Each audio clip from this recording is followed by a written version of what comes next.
കർത്താവിന്റെ പരിശുദ്ധമായ നാമം ഈ രാത്രിയിൽ വാഴ്ത്തപ്പെടുമാറാകട്ടെ.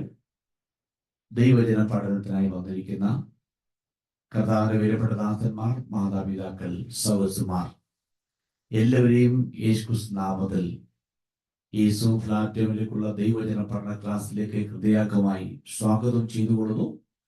ഇതിനെ തുടർന്ന് യൂട്യൂബിൽ ദൈവം പഠിക്കാൻ ആഗ്രഹിച്ചു വരുന്ന എല്ലാ മാന്യപ്രിയപ്പെട്ടവരെയും യേശുക്രിസ്തുവിന്റെ നാമത്തിൽ ഹൃദയാംഗമായി സ്വാഗതം ചെയ്തു കൊടുത്തു. നമ്മുടെ എഹെസ്കേൽ പുസ്തകം 25-ാം അധ്യായമാണ് പഠിച്ചുകൊണ്ടിരിക്കുന്നത്. 25-ാം അധ്യായത്തിൽ നമ്മൾ കണ്ടത് 4 രാജ്യങ്ങൾക്കുള്ള ദൈവിക ന്യായവിധിയാണ് നമുക്ക് കാണാൻ കഴിയുന്നത്. അതില് അമോന്യര്, മോവാബ്യര്, ഏദോം, ഫെലിസ്ത്യർ എന്നിങ്ങനെയുള്ള 4 രാജ്യങ്ങളെയാണ് അവിടെ കാണാൻ കഴിയുന്നത്. അതിൽ 3 രാജ്യങ്ങളാകുന്ന അമോന്യർ, മോവാബ്യർ, ഏദോമ്യർ, ഇത് 3 അബ്രഹാമരുടെ ഇസ്രായേലുമായി ഒരു പരോക്ഷമാകുന്ന ഒരു ബന്ധം അവർക്കുണ്ട്. ഫെലിസ്ത്യ രാജ്യം അങ്ങനെയല്ല, അത് അയൽ രാജ്യം എന്ന് മാത്രമാണ്. ഈ 4 രാജ്യങ്ങളും ഇസ്രായേലിന്റെ ചുറ്റുപാടുകളായി പാർക്കുന്ന രാജ്യങ്ങളാണ്. ഇസ്രായേലിനോടുള്ള ബന്ധത്തിൽ ബാബിലോൺകാർ വന്ന് അതിനെ ആക്രമിച്ച് അത് തീയിട്ട് നശിപ്പിച്ചപ്പോൾ ഈ രാജ്യങ്ങളെല്ലാം അതിൽ സന്തോഷിച്ചു എന്ന് കാണാൻ കഴിയുന്നുണ്ട്. അമോന്യർ പറഞ്ഞത് നന്നായി, കൊള്ളാം എന്ന് പറഞ്ഞ് അതിൽ കൈയടിച്ച് സന്തോഷിച്ചതായിട്ടാണ് 25-ാം അധ്യായത്തിൽ നമുക്ക് കാണാൻ കഴിയുന്നത്. മോവാബിലും അതുപോലെ തന്നെ പറഞ്ഞു, ഇസ്രായേലും മറ്റ് ജാതികളെ പോലെയുള്ളൂ, വലിയ പ്രത്യേകതകളൊന്നും അവർക്കില്ല. ഏദോമ്യർ ബാബിലോൺകാർ ഇസ്രായേലിനെ ആക്രമിച്ചപ്പോൾ അവർക്ക് സപ്പോർട്ട് കൊടുത്തു എന്ന് നമുക്ക് വേദപുസ്തകത്തിലും ചരിത്രത്തിലും കാണാൻ കഴിയുന്നുണ്ട്. അതുകൊണ്ടാണ് 137-ാം സങ്കീർത്തനത്തിന്റെ 7-ാമത്തെ വാക്യത്തിൽ ഇസ്രായേൽ ജനം പ്രവാസത്തിൽ ആയിരിക്കുമ്പോൾ പാടിയ പാട്ടിൽ ഇങ്ങനെ വായിക്കുന്നു: ഇടിച്ചു കളവീൻ, അടിസ്ഥാനം വരെ ഇടിച്ചു കളവീൻ എന്നിങ്ങനെ പറഞ്ഞ ഏദോമ്യർ. അപ്പോൾ അവർ യെരുശലേമിനെ ഇടിച്ചുകള, ആലയത്തെ ഇടിക്ക, അടിസ്ഥാനം വരെ ഇടിക്ക എന്ന് പറഞ്ഞവരാണ് ഏദോമ്യർ. ഈ 3 കൂട്ടരെ കുറിച്ചാണ് നമ്മൾ പഠിച്ചത്. ദൈവം അവർക്കുള്ള ന്യായവിധിയും ദൈവം കൽപ്പിച്ചു. അമോന്യരോട് പറഞ്ഞു, നിന്റെ ദേശം കിഴക്കുള്ള ദേശക്കാർക്ക് കൈവശമാക്കി കൊടുക്കും. അത് കൂടാതെ നിന്റെ സ്ഥലം ഒട്ടകങ്ങൾക്കുള്ള കിടപ്പാടവും ആടുകൾക്കുള്ള മേച്ചിൽപ്പുറമായും മാറ്റപ്പെടും. എന്ന് പറഞ്ഞാൽ പൂർണ്ണമായും മനുഷ്യവാസമില്ലാത്ത ഒരു മേഖലയായി മാറ്റപ്പെടുമെന്ന് യഹോവയായ ദൈവം വളരെ വ്യക്തമായി പറഞ്ഞു. അത് അങ്ങനെ തന്നെ സംഭവിച്ചതായിട്ട് ചരിത്രത്തിൽ രേഖപ്പെടുത്തിയിട്ടുണ്ട്. അതങ്ങനെ തന്നെ സംഭവിച്ചു. ഇനിയും മോവാബ്യരോട് പറഞ്ഞു, നിങ്ങൾക്കും സെയീർകാർക്കും, സെയീർ എന്ന് പറഞ്ഞ ഏദോമും, അവർക്കും അമോന്യർക്ക് സംഭവിച്ചതുപോലെ സംഭവിച്ച് നിങ്ങളുടെ രാജ്യം കിഴക്കുള്ളവർക്ക് കൈവശമാക്കി കൊടുക്കും എന്ന് വ്യക്തമായി പറഞ്ഞു. ഈ പ്രവചനം അതങ്ങനെ തന്നെ നിവർത്തിക്കപ്പെട്ടു എന്ന് ചരിത്രത്തിൽ വ്യക്തമായി പറഞ്ഞിട്ടുണ്ട്. അതിനെക്കുറിച്ച് കഴിഞ്ഞ ആഴ്ച ഞാൻ പറഞ്ഞതാണ്, അതുകൊണ്ട് ആ വിശദീകരണത്തിലേക്ക് ഞാൻ പോകാത്തത്. ഇനി ഈ ഏദോമ്യർ ദൈവജനത്തിനെതിരെ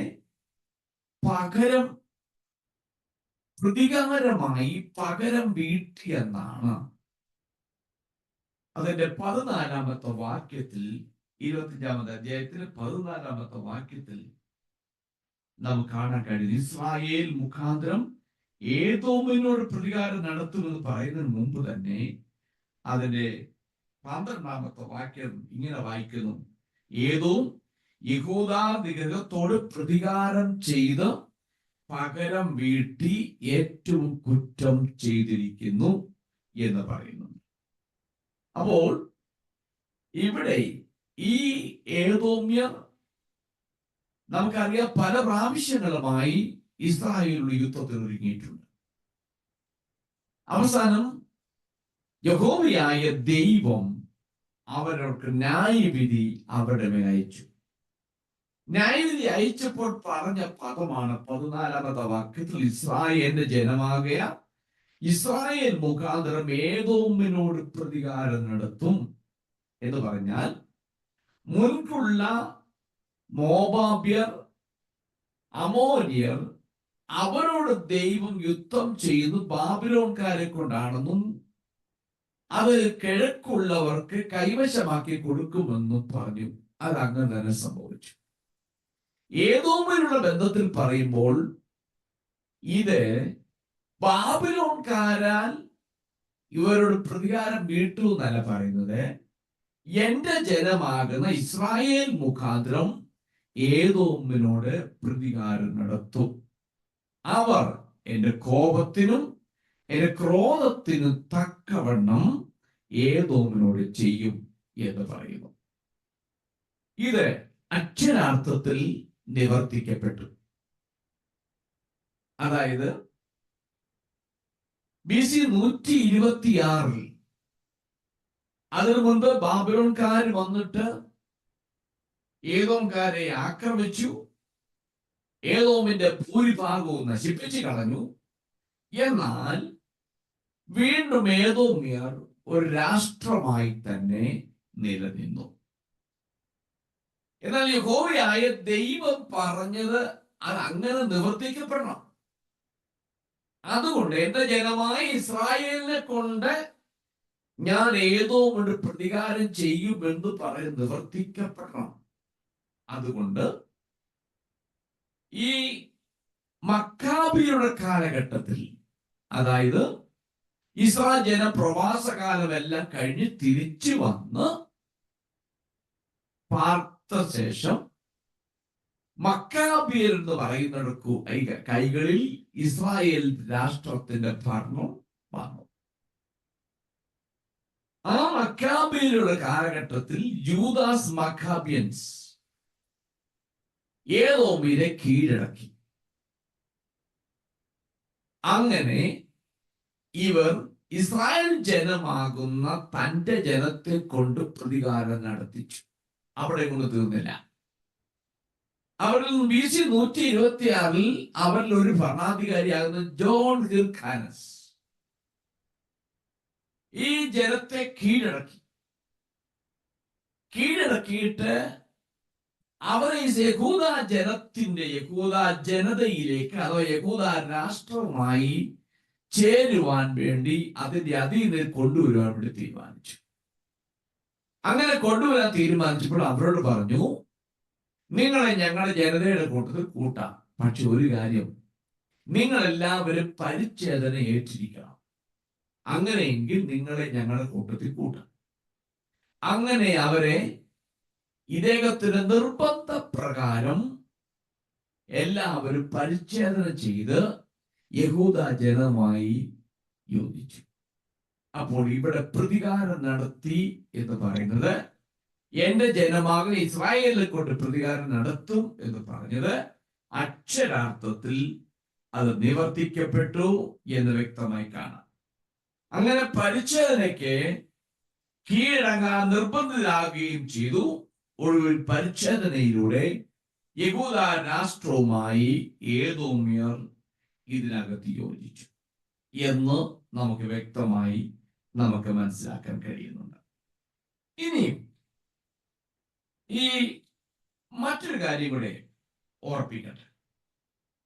ഈ ഏദോമിന്റെ ബന്ധത്തിൽ പറയുന്നുണ്ട്, ഞാൻ അതിൽ 13-ാമത്തെ വാക്യം, ഞാൻ ഏദോമിന്റെ നേരെ കൈ നീട്ടി അതിൽ നിന്ന് മനുഷ്യരെയും മൃഗത്തെയും ഛേദിച്ച് അതിനെ ശൂന്യമാക്കി കളയും. തേമാൻ മുതൽ ദേദാൻ വരെ അവർ വാളിനാൽ വീഴും എന്ന് പറയുന്നു.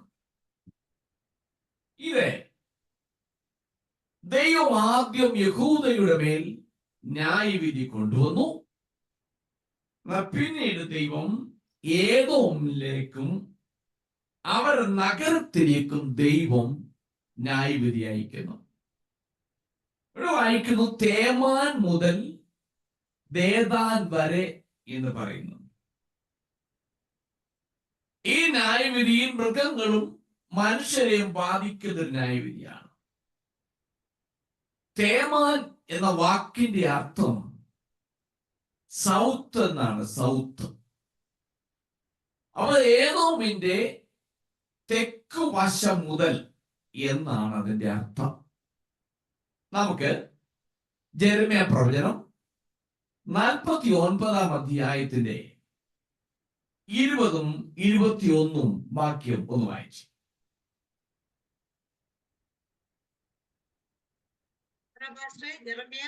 ജെരമ്യാ 49 20 21 വാക്യം.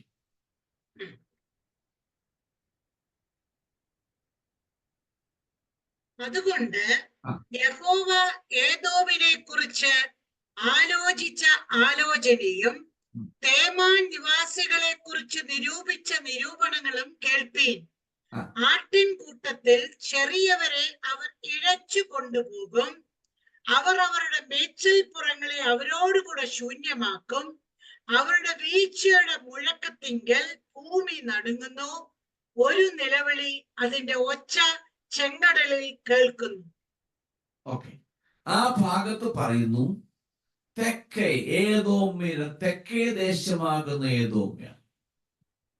അപ്പൊ ആ ഭാഗത്ത് അർത്ഥമാക്ക് തേമാൻ എന്ന് പറഞ്ഞാൽ തെക്ക് ഭാഗം മുതൽ എന്നർത്ഥം. ഇനി ദേദാൻ എന്നത് വേദപുസ്തകത്തിലെ പല ഭാഗങ്ങളും പ്രവാചകന്മാർ ഈ പദം ഇടയ്ക്കിടയ്ക്ക് പരാമർശിച്ചിട്ടുണ്ട്. അത് കൃത്യമായി എവിടെയാണ് പറയുവാൻ ഇതുവരെ പണ്ഡിതന്മാരെ കൊണ്ട് കഴിഞ്ഞിട്ടില്ല. അതുകൊണ്ട് നമുക്ക് ഈ ഭാഗം കൺക്ലൂഡ് ചെയ്യാൻ കഴിയും. തേമാൻ മുതൽ ദേദാൻ വരെ എന്ന് പറഞ്ഞാൽ രാജ്യത്തിന്റെ തെക്കേ അറ്റം മുതൽ മറ്റേ അറ്റം വരെ എന്ന് പറഞ്ഞാൽ മുഴുവൻ രാജ്യവും ഒരറ്റം മുതൽ മറ്റേ അറ്റം വരെ സകലരും വാളാൽ വീഴും എന്നാണ് അതിനർത്ഥം. രാജ്യവ്യാപകമായി ഒരു നാശം സംഭവിക്കുമെന്നാണ് ഈ പറഞ്ഞ പദം കൊണ്ട് അർത്ഥമാക്കുന്നത്. അങ്ങനെ നമ്മൾ ഏദോമിന്റെ നാശം ന്യായവിധി BC 126 സംഭവിക്കുന്നുണ്ട്. അങ്ങനെ ഈ 3 രാജ്യങ്ങളെയും ന്യായവിധി യഹോവയായ ദൈവം പറഞ്ഞതനുസരിച്ച് സംഭവിച്ചു. ഇതൊക്കെ നമ്മൾ കേൾക്കുമ്പോൾ നമ്മൾ മനസ്സിലാക്കേണ്ട വസ്തുത, ദൈവവചനത്തിന്റെ അകത്ത് പറഞ്ഞത് അത് അക്ഷരാർത്ഥത്തിൽ നിവർത്തിക്കപ്പെട്ടുകൊണ്ടിരിക്കുന്നു. ഇതെല്ലാം ദൈവവചനത്തിന്റെ ആധികാരികതയെ ഊട്ടി ഉറപ്പിക്കുന്നതാണ് ഈ തെളിവുകൾ. അതുകൊണ്ട് നമ്മൾ വായിക്കുന്ന, നമ്മൾ പഠിക്കുന്ന, നമ്മൾ കൈകളിൽ നിന്ന് ദൈവവചനം സത്യവചനമാണ് എന്നൂടെ ഒരിക്കൽ കൂടെ ഉറപ്പിക്കുന്ന ഭാഗമാണിത്. ഇനി നമുക്ക് അതിലെ 15 മുതൽ 17 വാക്യങ്ങൾ നമുക്കൊന്ന് വായിക്കാം. എഹെസ്കേലിന്റെ പുസ്തകം 25 അധ്യായത്തിന്റെ 15 മുതൽ 17 വാക്യം. യഹോവയായ കർത്താവ് ഇപ്രകാരം അരുളി ചെയ്യുന്നു: ഫെലിസ്ത്യർ പ്രതികാരം ചെയ്ത് പൂർവ്വദ്വേഷത്തോടും നാശം വരുത്തുവാൻ നിന്നാഹൃദയത്തോടും കൂടെ പകരം വീട്ടിയിരിക്കൊണ്ട് യഹോവയായ കർത്താവ് ഇപ്രകാരം അരുളി ചെയ്യുന്നു: ഞാൻ ഫെലിസ്ത്യരുടെ നേരെ കൈ നീട്ടി ക്രേത്യരെ സംഹരിച്ച് കടൽക്കരയിൽ ശേഷിപ്പുള്ളവരെ നശിപ്പിച്ച് കളയും. ഞാൻ ക്രോധ ശിക്ഷകളോട് കൂടെ അവരോട് മഹാപ്രതികാരം നടത്തും. ഞാൻ പ്രതികാരം അവരോട് നടത്തുമ്പോൾ ഞാൻ യഹോവ എന്ന് അവർ അറിയും. ഓക്കെ, ഇത് അദ്ദേഹത്തിന്റെ അവസാന ഭാഗമാണ്. ഫെലിസ്ത്യരോടുള്ള ബന്ധത്തിൽ ദൈവത്തിന്റെ ന്യായവിധിയെക്കുറിച്ചുള്ള ഭാഗമാണ് വായിക്കുന്നത്. ഇവിടെ ഫെലിസ്ത്യർ എന്ന് പറയുന്നത് യഹൂദയുടെ പടിഞ്ഞാറ് ഭാഗത്താണ്. അതായത് മെഡിറ്ററേനിയൻ കടലിനോട് ചേർന്ന് കിടക്കുകയാണ്. നമുക്കറിയാം, ഇസ്രായേലിന്റെ ആദ്യം മുതൽ ചരിത്രം നമ്മളത് പഠിച്ചു നോക്കിയാൽ ചരിത്രത്തിലുടനീളം ഇസ്രായേലിനെ ഏറ്റവും അധികം ഉപദ്രവിച്ചിട്ടുള്ള, ഇറിറ്റേറ്റ് ചെയ്തിട്ടുള്ള ഒരു രാജ്യമാണ് ഫെലിസ്ത്യ രാജ്യം എന്ന് നമുക്ക് വ്യക്തമായി മനസ്സിലാക്കാൻ കഴിയുന്നുണ്ട്. അപ്പൊ ഫെലിസ്ത്യർ ശത്രുക്കളായിരുന്നു. അങ്ങനെ ഇസ്രായേലിനോട് അവർക്ക് വെറുപ്പായിരുന്നു. അവർ ക്രൂരമാകുന്ന ഒരു ജനതയായിരുന്നു. നമുക്കറിയാം, ദാവീദ് രാജാവ് അവരെ തോൽപ്പിക്കുവാൻ പല പ്രാവശ്യം ദാവീദ് രാജാവിനെ കൊണ്ട് സാധിച്ചിട്ടുണ്ട്. എങ്കിലും അവർ പിന്നീട് അവരെ ഒരു രാഷ്ട്രമായി, രാജ്യമായി നിലനിന്നിട്ടുണ്ട്. അതിന് 15-ാമത്തെ വാക്യം ഇങ്ങനെ വായിക്കുന്നു: നിന്നാ ഹൃദയത്തോടും പൂർവദേശത്തോടും നാശം വരുത്തുവാൻ നിന്നാ ഹൃദയത്തോടും കൂടെ പകരം വീട്ടിയിരിക്കൊണ്ട് എന്ന് ഫെലിസ്ത്യരെ കുറിച്ച് പറയുകയാണ്. നിന്നാ ഹൃദയം, അതിനെക്കുറിച്ച് അതിന്റെ ആക്ച്വലി അർത്ഥം എന്ന് പറയുന്നത് നിരാശാജനകമാകുന്ന ഹൃദയത്തോടെ എന്നാണ് അർത്ഥം. ശാശ്വതമാകുന്ന വിദ്വേഷത്തെ നശിപ്പിക്കുക എന്നാണ്. എന്ന് പറഞ്ഞാൽ ഇസ്രായേലിനോടുള്ള വിദ്വേഷത്തെ, അവരുടെ വിദ്വേഷത്തെ നശിപ്പിക്കുക. ഫെലിസ്ത്യരുടെ ശക്തിയെ ദാവീദ് പല പ്രാവശ്യവും നിർണായകമായി തകർത്തിട്ടുണ്ട്. പക്ഷേ അവസരങ്ങൾ വന്നപ്പോൾ ഫെലിസ്ത്യർ അവരുടെ പകയും അവരുടെ ദ്രോഹത്തെയും കുറിച്ചുള്ള പരാമർശങ്ങൾ ഇസ്രായേലിന്റെ സാഹിത്യങ്ങളിൽ ഉണ്ട് എന്നുള്ളതാണ് നമുക്ക് മനസ്സിലാക്കാൻ കഴിയും. ഇസ്രായേലിന്റെ സാഹിത്യങ്ങളിൽ ഫെലിസ്ത്യരെ കുറിച്ച് രേഖപ്പെടുത്തിയിട്ടുണ്ട്. ഇവിടെ 16-ാമത്തെ വാക്യത്തിൽ വായിക്കുന്നത്: ഞാൻ ഫെലിസ്ത്യരുടെ നേരെ എന്റെ കൈ നീട്ടി ക്രേത്യർ എന്ന് പറയുന്ന സംഹരിച്ച് കടൽക്കരയിൽ ശേഷിപ്പുള്ളവരെ നശിപ്പിച്ച് കളയുമെന്ന് പറയുന്നു. ഇവിടെ അവർക്കും കടൽ തീരത്ത്, ഫെലിസ്ത്യർക്കും അവരോടൊപ്പം കടൽ തീരത്ത് വസിച്ചിരുന്ന ക്രേത്യർ എന്ന് പറയുന്ന ഒരു ഗ്രൂപ്പ്,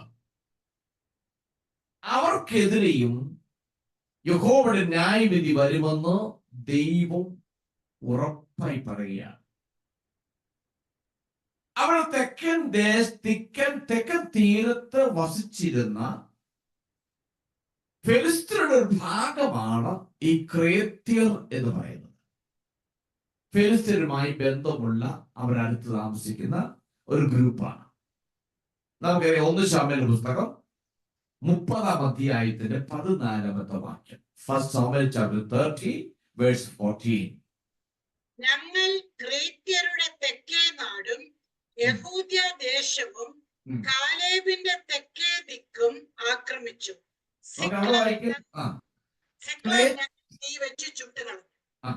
ക്രേത്യരുടെ തെക്കേ ദേശം അവിടെ എടുത്തു പറയുന്നുണ്ട്.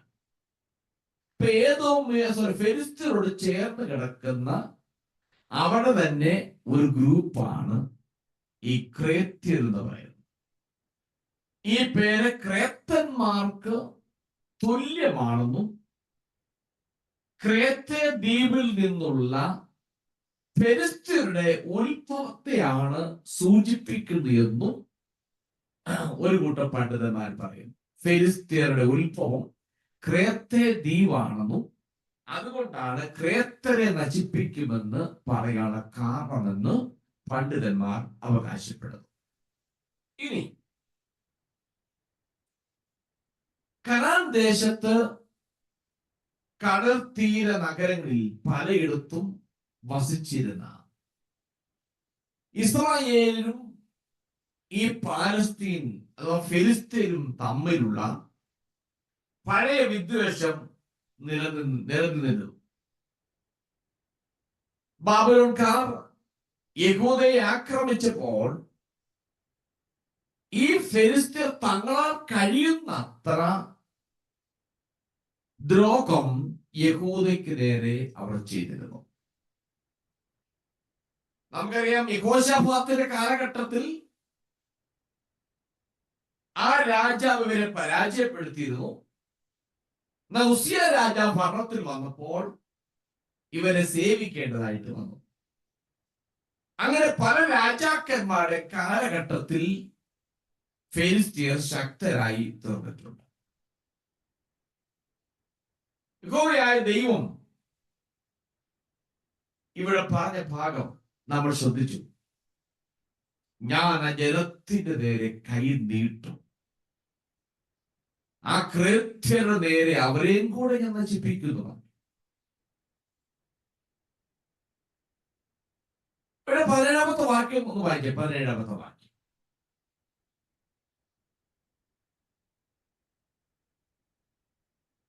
ഞാൻ ക്രോധശിക്ഷകളോട് കൂടെ അവരോട് മഹാപ്രതികാരം നടത്തും. പ്രതികാരം അവരോട് നടത്തുമ്പോൾ ഞാൻ യഹോവ എന്നവർ അറിയും. ഇവിടെ വായിക്കുന്നത് ഞാൻ യഹോവ എന്നറിയും. എങ്ങനെ വായിക്കുന്നത്? ഞാൻ ക്രോധശിക്ഷകളോട് കൂടെ അവരോട് മഹാപ്രതികാരം നടത്തും. ഞാൻ പ്രതികാരം അവരോട് നടത്തുമ്പോൾ ഞാൻ യഹോവ എന്ന് അവർ അറിയും. ഇവിടെ നമുക്ക് പ്രധാനമായ ഒരു കാര്യം മനസ്സിലാക്കാൻ കഴിയുന്നത്, അമോന്യരും മോവാബ്യരും ഏദോമ്യരും ദൈവത്തിന്റെ ന്യായവിധിയിലൂടെ ഈ ജാതികൾക്കും അനുസരണക്കേടുള്ള ജനതകൾക്കും യഹോവ ആരാണെന്ന് തന്നെത്താൻ വെളിപ്പെടുത്തുകയായിരുന്നു ഈ ന്യായവിധിയിലൊക്കെ യഹോവയായ ദൈവം ചെയ്തത്. ദൈവത്തിന്റെ ന്യായവിധിയുടെ ഉദ്ദേശം ഇവരോടുള്ള ന്യായവിധിയെക്കാളും പ്രതികാരത്തെക്കാളും ഉപരിയായ നിലയിൽ ദൈവത്തിന് അവരുടെ ഇടയിൽ സ്വയമായും ദൈവം ആരാണെന്ന് വെളിപ്പെടുത്തണമായി. കളിയാക്കുന്ന അമ്മോന്യരുടെ നടുവിലും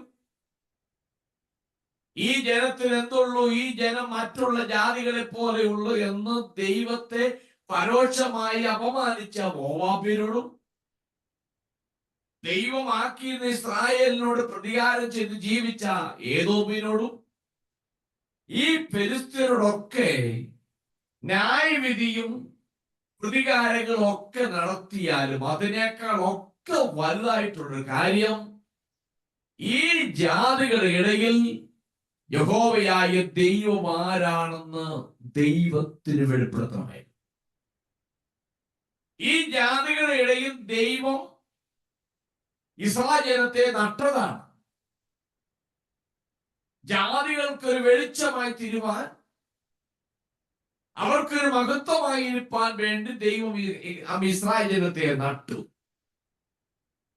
ഇസ്രായേൽ ജനം അതിൽ പരാജയപ്പെട്ടു. അവർ അതിൽ പരാജയപ്പെട്ടത് കൊണ്ട് യഹോവയുടെ നാമം മഹത്വപ്പെടേണ്ട സ്ഥാനങ്ങളിൽ യഹോവയുടെ നാമം അപമാനിക്കപ്പെട്ടതായി നമുക്ക് കാണാൻ കഴിയുന്നുണ്ട്. ദൈവം അവരെ ഏൽപ്പിച്ച സ്ഥാനങ്ങളിൽ അവർ വിശ്വസ്തരാകാതെ നിന്നത് കൊണ്ട് യഹോവയുടെ നാമം അവരാൽ അപമാനിക്കപ്പെട്ടതായി കാണുന്നു. അതുകൊണ്ട് ഇവിടെ യഹോവയായ ദൈവം തന്നെത്താൻ ആരാണെന്ന് വെളിപ്പെടുത്തുവാൻ വേണ്ടിയാണ് പറഞ്ഞുകൊണ്ടിരിക്കുന്നത്. നമുക്കറിയാം, ഹോരേ പർവ്വതത്തിൽ മോശയ്ക്ക് പ്രത്യക്ഷപ്പെട്ടപ്പോൾ മോശ ചോദിച്ചു ആരാണെന്ന് ചോദിച്ചപ്പോൾ ഞാനാകുന്നവൻ ഞാനാകുന്നു എന്ന് സ്വയം വെളിപ്പെടുത്തി കൊടുത്തു യഹോവയായ ദൈവം. ഇവിടെയും ജാതികൾക്ക് വെളിപ്പെടുത്തി കൊടുക്കുകയാണ്. യഹോവയായ ദൈവം ആരാണെന്ന് ജാതികൾക്ക് അവർ വെളിപ്പെടുത്തി കൊടുക്കുന്നു. അതുകൊണ്ട് ഇസ്രായേൽ ജനം അവിശ്വസ്തരായി പോയാലും ദൈവം ഉദ്ദേശിച്ച പ്ലാൻ, ദൈവത്തിന്റെ പദ്ധതികൾ, ദൈവം അത് സ്വയമേ ഇവിടെ അത് ചെയ്യുന്നു. ദൈവം തന്നെ അവരുടെ നടുവിൽ ദൈവം ആരാണെന്ന് വെളിപ്പെടുത്തുകയാണ്. ഇനി മറ്റൊരു കാര്യം കൂടെ ഓർപ്പിച്ച് ഞാൻ ഈ അധ്യായം ഇവിടെ അവസാനിപ്പിക്കാൻ ആഗ്രഹിക്കുക. ഈ അധ്യായത്തിൽ 4 രാജ്യങ്ങളും ഇസ്രായേലിനോട് പ്രതികാരപരമായ അസൂയയോടും വിദ്വേഷത്തോടും കാണിച്ചു വന്നത് ഗൗരവമുള്ള കാര്യമാണ്. എന്നാൽ നാം ഈ ഭാഗമൊക്കെ പഠിച്ചു വരുമ്പോൾ അബ്രഹാമിനോടുള്ള ദൈവത്തിന്റെ ഉടമ്പടി ഈ ഓരോ ഭാഗത്തും ദൈവം വളരെ അർത്ഥമാക്കത്തക്ക നിലയിൽ മനസ്സിലാക്കുവാൻ വേണ്ടി ജനത്തിനിടയിൽ വെളിപ്പെടുത്തുന്നതായി നാം കാണാൻ കഴിയുന്നുണ്ട്. ദൈവം അബ്രഹാമിനോട് ചെയ്ത ഉടമ്പടി അത് നിവർത്തിക്കുന്നു, അത് അതുപോലെ പാലിക്കുന്നു. അത് മനസ്സിലാക്കാൻ ഭൂമിയിലെ ജനതകൾ വിസമ്മതിച്ചു. സർവശക്തനായ ദൈവത്തിന്റെ ക്രോധം അതുകൊണ്ട് ഈ തന്റെ ജനത്തിന്റെ മേൽ ഇറങ്ങി. ഇവിടെ നമുക്ക് വ്യക്തമായി മനസ്സിലാക്കേണ്ട ഒരു വസ്തുത, നന്നായി അത് ശ്രദ്ധിക്കണം. ഈ 4 രാജ്യങ്ങൾ, അമോന്യര്, മോവാബ്യര്, ഏദോമ്യര്, ഫെലിസ്ത്യര്, ഈ 4 രാജ്യങ്ങളുടെ ഇടയിൽ കിടക്കുന്ന ഇസ്രായേലിനെ നശിപ്പിക്കുവാൻ അല്ലെങ്കിൽ അവരോട് യുദ്ധം ചെയ്യുവാൻ ഇവരാൽ കഴിയുന്നത് സകലം അവർ ചെയ്തിട്ടുണ്ട്. എന്നാൽ നാം മനസ്സിലാക്കേണ്ട വസ്തുത, ഇസ്രായേലിനെ തൊടുവാൻ അവരെ കൊണ്ട് കഴിഞ്ഞിട്ടില്ല. ചെറിയ ചെറിയ അറ്റാക്ക് ചെയ്തതല്ലാതെ ഇസ്രായേൽ രാഷ്ട്രം പിടിച്ചെടുക്കാനോ ഇസ്രായേൽ ജനത്തെ നശിപ്പിക്കുവാനോ ഈ ചുറ്റുപാട് പാർത്ത ജാതികളെ കൊണ്ട് സാധിച്ചിട്ടില്ല. കാരണം യഹോവയായ ദൈവം അനുവദിച്ചിട്ടല്ലാതെ അവരെ തൊടുവാൻ ഈ 4 പാട് പാർക്കുന്ന ജാതികളെ കൊണ്ട് കഴിയത്തില്ല. ഇവിടെ മനസ്സിലാക്കി ദൈവം ബാബിലോണിനെ ഏൽപ്പിച്ചു കൊടുത്തത് കൊണ്ടാണ് ബാബിലോൺകാർ യഹൂദായ അഥവാ യെരൂശലേമിനെ നശിപ്പിക്കാൻ കാരണം ദൈവം ബാബിലോൺകാരുടെ കയ്യിൽ യെരൂശലേമിനെയും യഹൂദയെയും ഏൽപ്പിച്ചത് കൊണ്ട് മാത്രമാണ്. അല്ലാതെ ലോകത്തിൽ 4 പാടും 4 സൈഡും ശത്രുക്കളുടെ കോട്ട കൊണ്ട് നിറഞ്ഞാലും ഇസ്രായേലിനെ തൊടുവാൻ കഴിയത്തില്ല. കാരണം സക്കറിയ പ്രവചനം ഇങ്ങനെ പറഞ്ഞു, ഞാൻ എന്റെ ജനത്തിന് ചുറ്റും ഒരു തീമതിലായിരിക്കും, ഞാൻ എന്റെ ജനത്തിന് ചുറ്റും ഒരു മതിലായിരിക്കും. അപ്പോൾ നാം മനസ്സിലാക്കേണ്ട വസ്തുത, യഹോവയായ ദൈവം തന്റെ ജനത്തിന് അവരുടെ പിതാവായ അബ്രഹാമിനോട് ചെയ്ത ഉടമ്പടി ഏത് കാലഘട്ടത്തിലായാലും അത് നിവർത്തിച്ചു കൊണ്ടേയിരിക്കും. അത് അങ്ങനെ തന്നെയാണ്.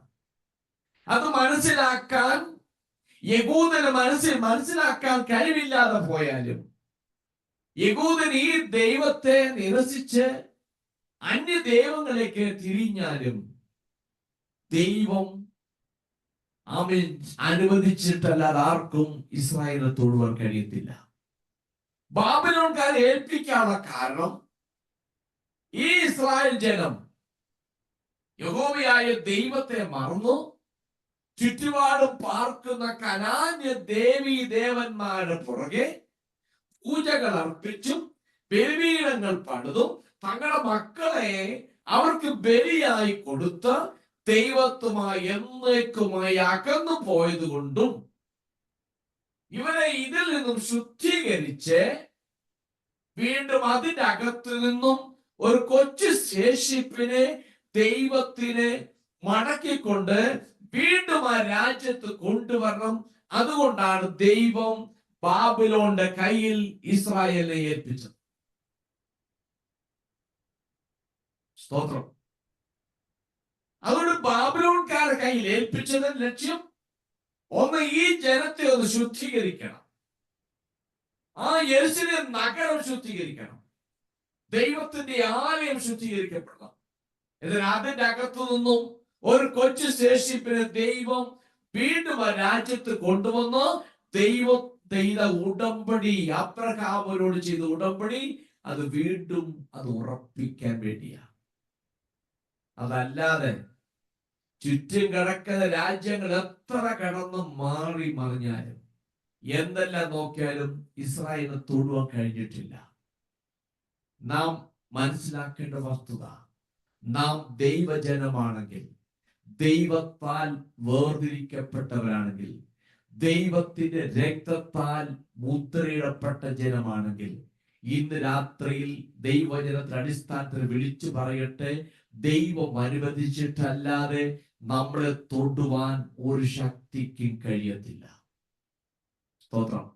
ദൈവം അനുവദിച്ചിട്ടല്ലാതെ ചുറ്റുപാടും പാർക്കുന്നത് നമ്മുടെ ദൃഷ്ടിയിൽ എത്ര വലിയ ശത്രുക്കളായാലും, എത്ര ദുഷ്ടന്മാരായാലും, എത്ര തരത്തിലുള്ള നീചന്മാരായാലും ശരി, അതിന്റെ നടുവിൽ തന്റെ ജനത്തെ തീമതിൽ കെട്ടി സൂക്ഷിക്കുന്ന ഒരു ദൈവം നമ്മളെയും പരിപാലിക്കുന്നു എന്ന ദൈവം അനുവദിച്ചിട്ടല്ലാതെ തന്റെ ജനത്തെ ആർക്കും തൊടുവാൻ കഴിയത്തില്ല എന്നൊരു വസ്തുത ഈ അവസാന ഭാഗത്ത് നമുക്ക് മനസ്സിലാക്കാൻ കഴിയുന്നുണ്ട്.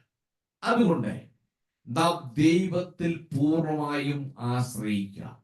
ദൈവത്തിൽ പൂർണ്ണമായും ആശ്രയിച്ച് അവനിൽ മാത്രം പ്രത്യാശ വെച്ച് മുൻപോട്ട് പോകാൻ ഈ രാത്രി ഞാൻ നിങ്ങളെ ആഹ്വാനം ചെയ്യുകയാണ്. അതുകൊണ്ട് ദൈവം ആമീൻ അനുവദിച്ചിട്ടല്ലാതെ ആർക്ക് നമ്മെ തൊടുവാൻ കഴിയത്തില്ല. മറ്റൊന്ന്, ദൈവം ഏൽപ്പിക്കുന്ന സ്ഥാനത്ത് നമ്മൾ അവിശ്വസ്തരായാലും ദൈവം തന്റെ മഹത്വം വെളിപ്പെടുത്തേണ്ട സ്ഥാനങ്ങളിൽ ദൈവം വെളിപ്പെടുത്തും എന്ന് പറഞ്ഞുകൊണ്ട് ഞാൻ ഈ അധ്യായം ഇവിടെ അവസാനിപ്പിക്കുകയാണ്. ഇനി നമുക്ക് 26-ാം അധ്യായത്തിലേക്ക് നമ്മുടെ ശ്രദ്ധയെ നമുക്ക് തിരിക്കാം. യെഹെസ്കേലിന്റെ പുസ്തകം 26-ാം അധ്യായം. നമുക്കതിന്റെ 1-2 വാക്യം ഒന്ന് വായിക്കാം. 11-ാം ആണ്ട് 1-ാം തീയതി യഹോവയുടെ അരുളപ്പാട് എനിക്കുണ്ടായത് എന്തെന്നാൽ, മനുഷ്യപുത്ര, യെരൂശലേമിനെ കുറിച്ച് നന്നായി ജാതികളുടെ വാതിലായിരിക്കുന്നവൾ തകർന്നു പോയി, അവൾ എങ്കിലേക്ക് തിരിഞ്ഞിരിക്കുന്നു, അവൾ ശൂന്യമായി തീർന്നിരിക്കയാൽ ഞാൻ നിറയും എന്ന് സോർ പറയുന്നത് കൊണ്ട് യഹോവയായ കർത്താവ് ഇപ്രകാരം അരുളി ചെയ്യുന്നു. ഓക്കെ, ഇന്ന് രാത്രി എനിക്ക് ആ ഭാഗം വിശദീകരിക്കാൻ സമയം തോന്നില്ല. ഞാൻ ഈ അധ്യായത്തിന്റെ പശ്ചാത്തലവും ഈ സോറിനെ കുറിച്ചുള്ള ഒരു കാര്യം പറഞ്ഞ് ഈ രാത്രി ഞാൻ ഈ ഭാഗം ഇവിടെ നിർത്തുകയാണ്.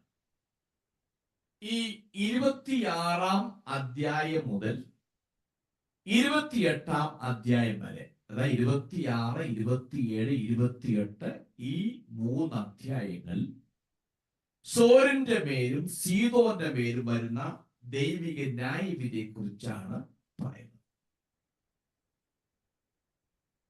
സോർ, സീദോൻ എന്നീ വലിയ 2 വാണിജ്യ നഗരങ്ങൾ, 2 കൊമേഴ്സ്യൽ സെന്റർ എന്നൊക്കെ പറയാം.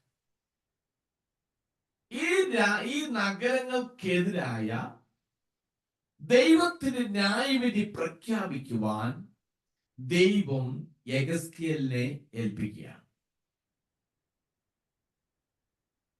ഈ നഗരങ്ങൾ, ഈ സോറും സീദോനും വളരെ സമ്പന്നമാണ്. അത് അഭിമാനകരമായി നിൽക്കുന്ന 2 പട്ടണങ്ങളാണ്.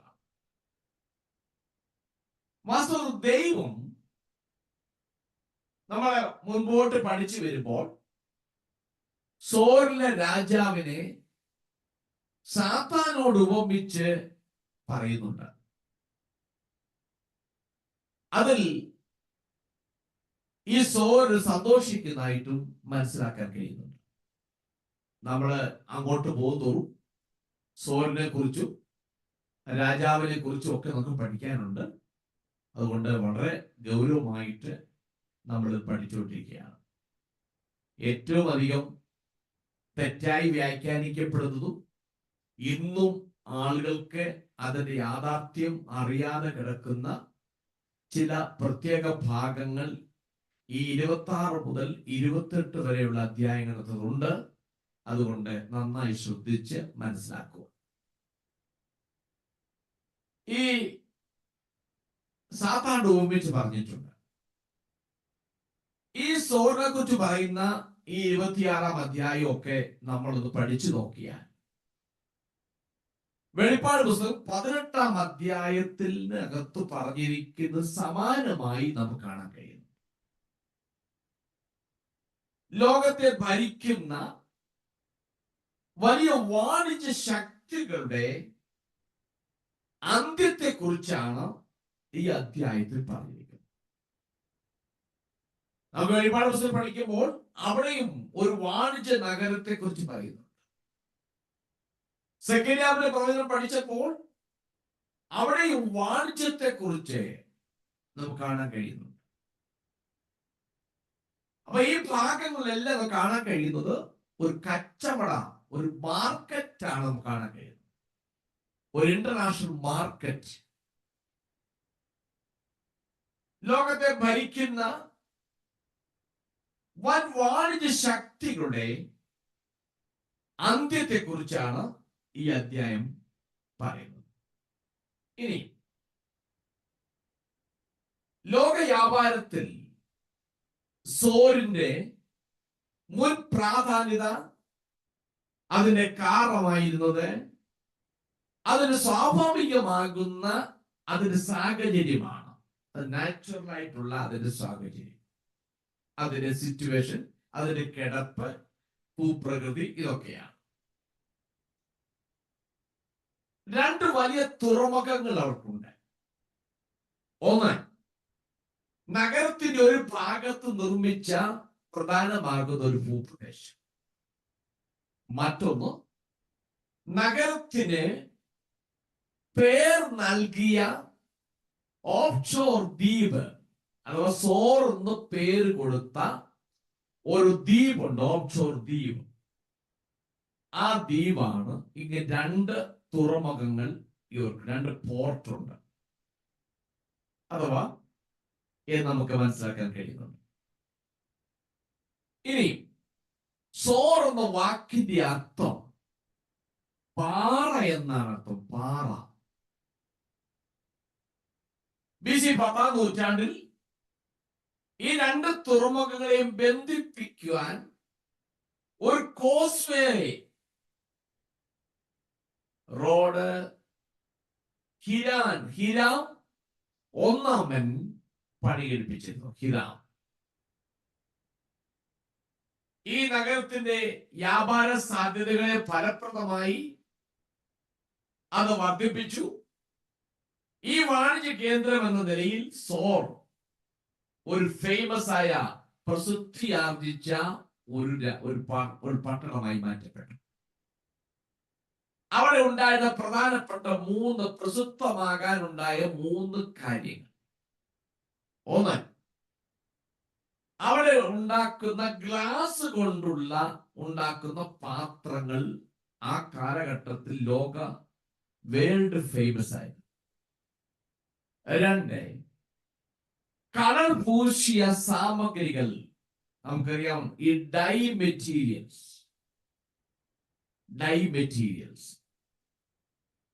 മൂന്നാമത്തത്, പ്രാദേശികമാകുന്ന മ്യൂറക്സ് ഷെൽ ഫിഷ് എന്ന് പറയുന്നതിൽ നിന്നും നിർമ്മിച്ച പർപ്പിൾ ഡൈ ഇത് വളരെ ഫേമസ് ആയിരുന്നു. ഇപ്പൊ ഈ 3 കൂട്ടം കാര്യങ്ങൾ അവിടെ നിന്നും ഉൽപ്പാദിപ്പിക്കുന്ന, അവിടെ മറ്റ് രാജ്യങ്ങളിലേക്ക് കയറ്റി അയച്ചിട്ടുണ്ട്.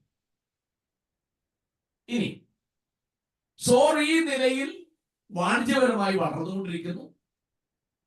അതുകൊണ്ട് ഈ സോറിലേക്കായിരുന്നു വിദേശ രാജ്യങ്ങൾ, വിദേശ ശക്തികൾ ഒന്നടങ്കം സോറിനെ നോക്കിക്കൊണ്ട് ഏതെങ്കിലും അതിനെ അറ്റാക്ക് ചെയ്യാൻ കീഴടക്കണമെന്ന് വളരെയധികം കാര്യമായി ചിന്തിച്ചു. അങ്ങനെ അസീര്യക്കാർ അവിടെ വരികയും അവരുമായി അവരെ കീഴടക്കാൻ ശ്രമിച്ചു. അങ്ങനെ അവസാനം അസീര്യക്ക് കപ്പമായി അവിടെ വാണിജ്യ സ്വാതന്ത്ര്യത്തിനായി കപ്പം കൊടുക്കേണ്ടതായിട്ട് വന്നു. ഇനി 26 മുതൽ 28 വരെ അധ്യായങ്ങൾ നാം പഠിച്ചു നോക്കിയാൽ 5 പ്രധാന വിഭാഗങ്ങളായി നമുക്ക് തിരിക്കാം. 5 പ്രധാന വിഭാഗങ്ങൾ. ഒന്ന്, ഈ ഓരോ ഭാഗവും 5 പ്രധാന ഭാഗങ്ങളും ഓരോ ഭാഗവും ആരംഭിക്കുന്നത് യഹോവയുടെ അരുളപ്പാട് എനിക്കുണ്ടായത് എന്തെന്നാൽ എന്ന് പറഞ്ഞാണ് ആ ഓരോ ഭാഗവും ആരംഭിക്കുന്നത്. ഒന്ന്, സോറിനെ കുറിച്ചുള്ള പ്രവചനം. അത് 26 അധ്യായത്തിന്റെ 1 മുതൽ 21 വാക്യങ്ങൾ. രണ്ടാമത്തത്, ഇതൊരു വിലാപമാണ്. സോറിന്റെ കപ്പൽ തകർച്ചയും സമ്പന്നമായ വ്യാപാര കപ്പലായി അതിനെ ചിത്രീകരിക്കുകയും ചെയ്യുന്നു. ഇതൊരു വിലാപ ഭാഗമാണ്. 27 അധ്യായത്തിന്റെ 1 മുതൽ 36 വാക്യങ്ങൾ. മൂന്നാമത്, രാജകുമാരന്റെ പതനത്തെ കുറിച്ചുള്ള അരുളപ്പാട്. 28 അധ്യായത്തിന്റെ 1 മുതൽ 10 വാക്യം. നാലാമത്, സോർ രാജാവിനെ കുറിച്ചുള്ള വിലാപം. അത് 28 അധ്യായത്തിന്റെ 11 മുതൽ 19 വരെ. സീദോനെതിരായ പ്രവചനം. അത് 28 അധ്യായത്തിന്റെ 20 മുതൽ 26 വാക്യങ്ങൾ. ഇങ്ങനെ നമുക്ക് 26 മുതൽ 28 ഭാഗങ്ങളെ നമുക്ക് 5 ഭാഗങ്ങളായി തിരിക്കാൻ കഴിയും. നമ്മൾ അതിൽ ഇനിയും നമുക്ക് 26 അധ്യായം എടുക്കാം. ഈ 26 അധ്യായം വീണ്ടും പല ഉപവിഭാഗങ്ങളായി അതിനെ തരങ്ങി, സബ് ഡിവിഷൻസ് ആയി അതിനെ തരത്തിരിക്കാം. ഈ സബ് ഡിവിഷൻസ് ആരംഭിക്കുന്നതെല്ലാം thus says the Lord എന്ന് പറയുന്ന പ്രഖ്യാപനത്തോടു കൂടിയാണ് ഈ ഉപവിഭാഗങ്ങൾ, സബ് ഡിവിഷൻസ് എല്ലാം ആരംഭിക്കുന്നത്. നമുക്കറിയണമെങ്കിൽ 26 അധ്യായത്തിന്റെ 7-ാമത്തെ വാക്യം ഒന്ന് വായിച്ചു. ചെയ്യുന്നു, ഞാൻ വടക്ക് നിന്ന് രാജാതിരാജാവായ നെബൂഖദ്നേസർ എന്ന ബാബേൽ രാജാവിനെ കുതിരകളോടും രഥങ്ങളോടും കുതിരചേവകരോടും ജനസമൂഹത്തോടും വളരെ പടജനത്തോടും കൂടെ സോറിന് നേരെ വരുത്തും. ഓക്കെ, അത് നമുക്ക് അതിന്റെ ആരംഭ മാത്രം വായിച്ചാൽ മതി. 15-ാമത്തെ വാക്യം ആരംഭം വായിച്ച്. യഹോവയായ കർത്താവ് സോറിനോട് ഇപ്രകാരം അരുളി ചെയ്യുന്നു. ഈ 19 ആരംഭം. യഹോവയായ കർത്താവ് ഇപ്രകാരം അരുളി ചെയ്യുന്നു. ഓക്കെ, ഇവിടെ എല്ലാം thus says the Lord, യഹോവ ഇപ്രകാരം അരുളി ചെയ്യുന്നു എന്ന് പറഞ്ഞാണ് ഈ വിഭാഗമെല്ലാം ആരംഭിക്കുന്നത്. അതിൽ 1-ാമത്തെ വാക്യം വായിച്ചു. 11-ാം വർഷം 1-ാം തീയതി എന്ന് പറയുന്നുണ്ട്. 11-ാം ആണ്ട് 1-ാം തീയതി. ഏത് മാസമാണെന്ന് പറയുന്നില്ല. ഈ 11-ാം വർഷം 11-ാം ആണ്ട് എന്ന് പറയുന്നത് പ്രവാസ കാലഘട്ടത്തിന്റെ 11-ാം ആണ്ട് എന്നർത്ഥം. അതായത് ഇവിടെ 1-ാം തീയതി എന്ന് പറയുമ്പോൾ ഒരുപക്ഷെ യഹൂദന്മാരുടെ കലണ്ടർ പ്രകാരമുള്ള 1-ാമത്തെ മാസത്തിന്റെ 1-ാം തീയതി ആയിരിക്കാമെന്ന് പണ്ഡിതന്മാർ അഭിപ്രായപ്പെടുന്നു. അങ്ങനെയെങ്കിൽ BC 587 അല്ലെങ്കിൽ 586 ഏപ്രിൽ മാസമായിരിക്കുമെന്ന് അഭിപ്രായപ്പെടുന്നു. ബാബിലോൺകാർ യെരൂശലേമിനെ നശിപ്പിച്ചതിന് ശേഷമുള്ള യഹോവയുടെ അരുളപ്പാടാണ്. നമുക്ക് യെഹെസ്കേൽ 24-ാം അധ്യായത്തിന്റെ 1-ാമത്തെ വാക്യത്തിൽ നമ്മൾ കണ്ടു, ബാബിലോൺകാർ യെരൂശലേമിനെ ആക്രമിക്കാൻ വന്ന ഒരാണ്ടും മാസവും തീയതി പറയുന്നു. 9-ാം ആണ്ട് 10-ാം മാസം 10-ാം തീയതി. അങ്ങനെ അന്നു മുതൽ ഇവിടെ പറയപ്പെടുന്ന 11-ാം ആണ്ട് 1-ാം മാസം വരെ കാൽക്കുലേഷൻ നമ്മൾ ചിന്തിച്ചു നോക്കുമ്പോൾ ഏകദേശം ഒരു 11 മാസത്തിന് ശേഷമാണ് ഈ അരുളപ്പാട് ഉണ്ടായതെന്നാണ് നമുക്ക് മനസ്സിലാക്കാൻ കഴിയുന്നത്. ഇപ്പൊ 14 മാസം കഴിഞ്ഞ്, 11 മാസമല്ല, 14 മാസം കഴിഞ്ഞാണ് ഈ അരുളപ്പാട് ഉണ്ടായതെന്നാണ് വേദപണ്ഡിതന്മാർ അഭിപ്രായപ്പെടുന്നത്. അതായത് 24-ാം അധ്യായത്തിൽ 9-ാം ആണ്ട് 10-ാം മാസം 10-ാം തീയതി എന്ന് പറയുന്ന തീയതി മുതൽ ഇവിടെ പറയുന്നു 11-ാം ആണ്ട് 1-ാം തീയതി. അപ്പോൾ 11-ാം ആണ്ട് 1-ാം മാസം 1-ാം തീയതി അങ്ങനെ കാൽക്കുലേറ്റ് ചെയ്ത് വരുമ്പോൾ ഏകദേശം ഒരു 14 മാസം കഴിഞ്ഞുള്ള സോരിനെ കുറിച്ചുള്ള യഹോവയായ ദൈവത്തിന്റെ അരുളപ്പാടാണിത്. അതുകൊണ്ട് ഞാൻ ഈ ഭാഗം ഇവിടെ നിർത്തുകയാണ്. ഇതിന്റെ സോറിനെ കുറിച്ചുള്ള വിശദമാകുന്ന വിവരങ്ങൾ ഒക്കെ ദൈവം അനുവദിച്ചാൽ നമുക്ക് അടുത്ത ആഴ്ചയിൽ ഇതിന്റെ ബാക്കി ഭാഗം പഠിക്കാം. അതുകൊണ്ട് ഈ രാത്രി ഞാൻ ഈ ഭാഗം ഇവിടെ നിർത്തുകയാണ്. നാം മുൻ അധ്യായങ്ങൾ കേട്ടതുപോലെ ദൈവത്തിന് പ്രസാദമുള്ളവരായി ജീവിച്ച് ദൈവത്തിന് കൊള്ളാകുന്നതായി ജീവിപ്പാൻ നമ്മളെ തന്നെ ഏൽപ്പിച്ചു കൊടുക്കാം. ദൈവം നമ്മെ ആക്കുന്ന സ്ഥാനം വിശ്വസ്തയോടെ നമുക്ക് ജീവിക്കാം.